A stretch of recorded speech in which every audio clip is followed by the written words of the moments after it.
Du läufst durch einen Laden, 3 Teile anprobiert. 1 zu eng, 1 zu weit, 1...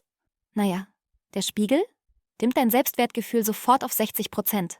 Du denkst, ich brauche neue Klamotten und ein neues Leben. Draußen Menschen, die wirken, als hätten sie es im Griff. Stylisch, entspannt, zufrieden. Und du fragst dich, warum fühlt sich mein Leben immer ein bisschen zu wenig an? Vielleicht fehlt dir gar nichts. Vielleicht hast du nur verlernt, es zu sehen.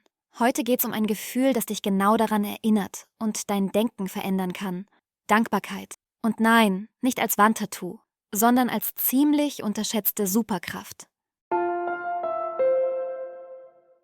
Kapitel 1. Warum sich so viele leer fühlen, obwohl eigentlich alles da ist. Willkommen in der Zeit der inneren Leere. Nicht, weil wir nichts haben, sondern weil es sich nie genug anfühlt.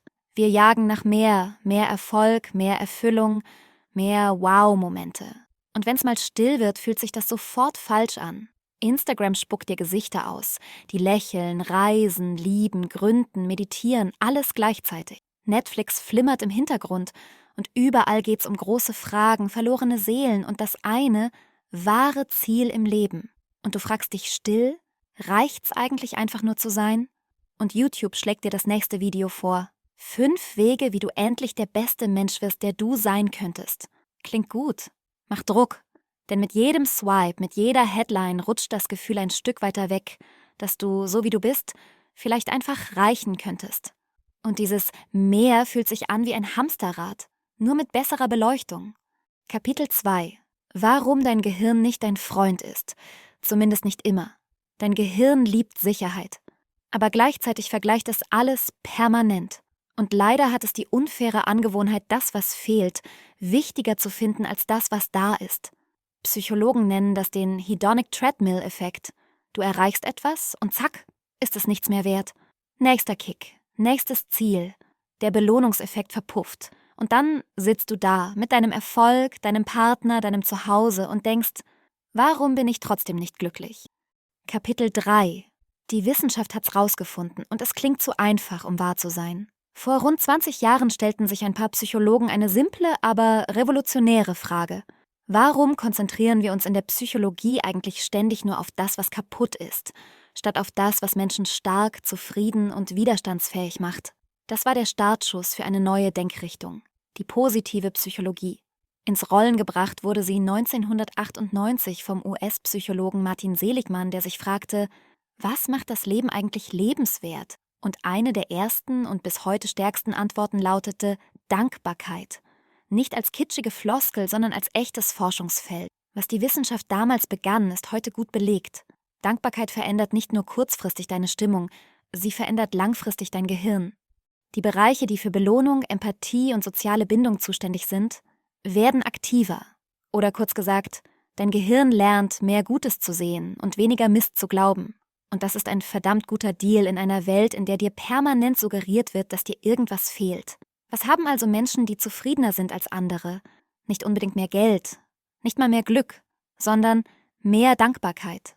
Und bevor du jetzt denkst, ach komm, nicht dieses sei halt dankbar Ding, warte, es geht nicht ums Aufsagen von Kalendersprüchen, es geht um eine echte, messbare Superkraft. Dankbarkeit kann dein Gehirn verändern. Sie stärkt deine sozialen Verbindungen. Sie senkt Neid, Zynismus und Vergleichsdrang. Und sie wirkt, ganz ohne Ironie, wie ein mentales Schutzschild gegen den Wahnsinn da draußen. Kapitel 4. Wie Dankbarkeit dich rausreißen kann, auch wenn du keinen Bock hast. Du arbeitest monatelang auf etwas hin. Projekt fertig, Prüfung bestanden, Ziel erreicht. Und ja, kurz ist da dieser Dopaminkick. Ein kleines Hoch, ein innerer Applaus. Aber kaum drehst du dich um, ist es wieder weg. Statt Freude kommt Leere. So, als hätte dein Hirn vergessen, sich mitzufreuen. Und du denkst, war's das jetzt? Du hast dein Ziel erreicht, aber das gute Gefühl ist schneller weg, als du geschafft sagen kannst. Willkommen auf der hedonistischen Tretmühle. So nennen Forscher das Phänomen, dass wir uns an Erfolge viel zu schnell gewöhnen und sofort das nächste Ziel brauchen, um uns wieder gut zu fühlen. Denn dein Gehirn liebt Ziele, aber vor allem, solange du noch hinterherjagst. Oder du fühlst dich einsam. Obwohl da eigentlich Menschen sind, die sich melden. Aber in deinem Kopf klingt's, die passen nicht zu mir. Das ist nicht das, was ich suche. Also sagst du ab, bleibst zu Hause. und entfernst dich dabei unbemerkt von genau dem, was dir eigentlich fehlt. Dankbarkeit verändert deinen Fokus. Plötzlich siehst du nicht mehr nur das, was fehlt, sondern das, was schon längst für dich da ist. Und genau das bringt Bewegung rein. Du reagierst anders. Sagst zu, wo du sonst gezögert hättest. Zeigst dich, wo du dich sonst verschlossen hast. So entsteht Nähe. Nähe schafft Vertrauen. Und Vertrauen fühlt sich gut an. So gut, dass dein Kopf merkt, hey, davon gern mehr. Und schwupps, setzt sich etwas in Gang, das dich Schritt für Schritt in die richtige Richtung zieht. Kein Wunderkram, nur dein Gehirn, das endlich mal was erkennt, bevor es wieder ans Zweifeln geht. Kapitel 5. Die einfachste Übung der Welt. Mit echter Langzeitwirkung. Was also tun? Keine App, kein Coaching, kein Wochenendseminar. Nur du, ein Stift, ein Zettel und ein paar Minuten Ehrlichkeit. Kein großes Konzept, nur ein kleines Dankbarkeitstagebuch. 1 bis 3 Mal pro Woche reicht völlig. Schreib 5 bis 10 Dinge auf, für die du dankbar bist. Und ja, klein anfangen ist nicht nur erlaubt, sondern ideal. Der erste Schluck Kaffee, eine liebe Nachricht oder dass der Bus pünktlich war.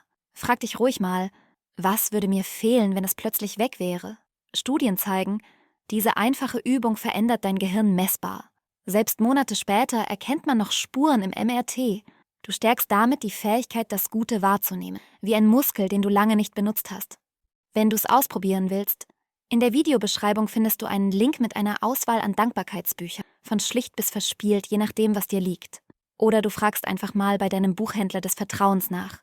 Such dir eins aus, das zu dir passt. Und dann einfach loslegen. Nicht perfekt, nicht täglich, nur ehrlich. Fazit: Kein Allheilmittel, aber ein Anfang. Dankbarkeit ersetzt keine Therapie. Sie löst keine Lebenskrisen. Aber sie verändert deine Wahrnehmung. Und das verändert deine Gedanken, dein Verhalten, dein Erleben. Sie hilft dir, aus dem Hamsterrad auszusteigen, ohne dass sich dein ganzes Leben ändern muss.